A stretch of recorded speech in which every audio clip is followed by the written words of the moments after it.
이번에 살펴볼 낱말은 church, 왕가입니다.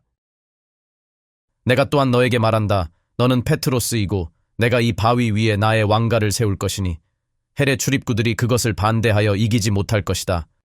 And I say also unto thee, that thou art Peter, and upon this rock I will build my church, and the gates of hell shall not prevail against it. 교회란 한글 번역은 애당초 잘못된 번역이었고 언젠가 반드시 바로잡아야 할 아주 중요한 비블로스 낱말입니다. 낱말의 어원과 정확한 의미, 그리고 비블로스 용례에 따라서 번역했어야 했는데 당시의 잘못된 종교적 관행에 맞춰 번역한 것은 크나큰 실수이자 치명적인 오류라 아니할 수 없습니다. 가르칠 교, 모일, 회의 교회로 번역한 것은 성직계급 개념에 따른 것입니다. 번역 당시 기독교 모임 하면 관행적으로 목사의 설교를 듣는 모임으로 인식하였고 성직계급으로서의 목사는 가르치는 성직자란 뜻의 교역자로 인정받았습니다. 즉 성직계급인 교역자가 가르치는 모임이라 해서 교회로 번역한 것이었습니다. 그러니까 그리스어 에클레시아를 영어는 처치라 번역하였고 한글은 교회라 번역한 셈입니다. 원래 에클레시아는 불러냄을 뜻하는데 백성 가운데서 선출되어 황제와 함께 다스리게 될 왕들을 가리킵니다.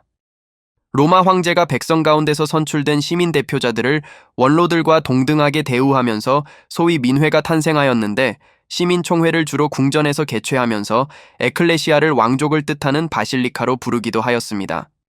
즉 백성들 가운데서 뽑힌 자들을 평민이 아닌 황제의 가족으로 대우한 것이 에클레시아였고 따라서 예수스께서 세우시겠다고 한 에클레시아가 바로 왕들로 구성된 한 가족인 왕가였음을 알 수 있습니다.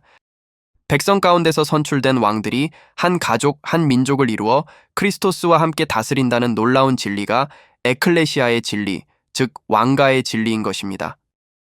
에클레시아의 왕가 개념은 크리스토스의 새 생명에 기초한 새로운 생명 세대이자 거룩한 민족으로서 어디까지나 가족 개념, 민족 개념입니다.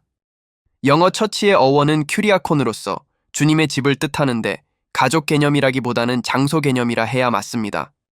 역사적으로 로마 황제 콘스탄티누스의 신복인 역사학자 유세비우스에 의해 가족 개념이 장소 개념과 건물 개념으로 바뀌었고 그것이 영어 처치의 본의미로 일찌감치 자리 잡았기 때문입니다. 한글의 교회란 번역은 성직계급인 교역자의 설교 듣는 모임으로 전락하여 비블로스 진리에서 한참 벗어나고 말았습니다. 에클레시아의 불러내심은 구원받은 백성 가운데서 주님과 함께 다스릴 왕들을 뽑는 높은 부르심이라는 진리를 철저히 가려버렸습니다. 마사이오스 희소식 16장 18절의 페트로스와 바위에 대한 바른 이해가 필요합니다. 바위의 그리스어 페트라는 페트로스와 다릅니다. 페트로스는 남성 명사로서 바위의 한 조각 혹은 조약돌을 뜻하는 반면에 페트라는 여성 명사로서 거대한 바위 덩어리를 뜻합니다. 주님께서 페트로스에게 하신 말씀은 페트로스 너는 바위의 한 조각에 불과하지만 너를 포함한 거대한 바위 덩어리 전체 위에 나의 왕가를 건축할 것이다 라고 하신 것이었습니다.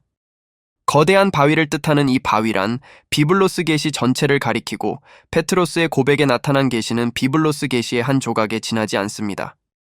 비블로스가 여성 명사이듯이 바위인 페트라도 여성 명사인데 이 둘은 사실상 하나이며 그 위에 건축되는 주님의 왕가 역시 여성 명사로서 결국 한 방향인 크리스토스의 신부로 성취됩니다. 헬의 출입구들이 이기지 못한다는 것은 크리스토스의 왕가가 양적으로나 질적으로 압도적으로 우세하다는 의미입니다. 인류 전체에서 헬에 갈 사람들은 그리 많지 않다는 것을 암시합니다. 실제로 크리스토스 왕국의 백성으로 들어가는 양들의 숫자가 헬로 들어가는 염소들의 숫자보다 압도적으로 많을 것입니다. 물론 백성들 중에서 왕들로 뽑히게 될 이기는 자들의 숫자는 그리 많지 않을지라도 양들로 인정받아 백성으로 들어가는 숫자는 셀 수 없이 많을 것이며 반면에 헬의 출입구들은 결코 이기지 못할 것입니다. 비블로스를 살펴 지키라는 지상명령에 제대로 순종하였는지 여부가 모든 것들을 좌우하고 결정합니다. 백성 중에서 뽑혀서 왕들이 되는 높은 부르심이 비블로스 전체 맥을 형성하고 있는데도 이 놀라운 진리를 철저히 가리고 왜곡하는 일이 실제로 벌어졌습니다. 에클레시아 곧 바실리카를 정확히 번역하면 정확히 성취되겠지만 처치로 번역하면 처치로 성취되고 교회로 번역하면 교회로 성취됩니다. 오늘날 기독교가 세상의 빛과 소금이 되는데 실패한 가장 큰 원인이 여기에 있습니다. 영어권의 서방 기독교가 온통 성당들과 예배당들로 성취될 수밖에 없었던 근본 원인이 처치란 번역에 있습니다. 장소 개념의 처치로 번역하니 처치로 성취된 것입니다. 한국 기독교가 온통 목사들의 설교 듣는 모임으로 전락한 근본 원인도 교회란 번역에 있습니다. 성직 계급의 가르침을 받는 모임을 뜻하는 교회로 번역하니 교회로 성취될 수밖에 없는 것입니다. 이제라도 엘로힘의 가족 개념인 왕가로 제대로 번역하였으니 이제부터는 크리스토스의 왕가의 성취를 기대할 수 있게 되었습니다. 과연 비블로스 성취를 위해 보내심 받은 진리의 영께서는 모든 밥티스마 성도들을 모든 진리 가운데로 인도하실 것입니다.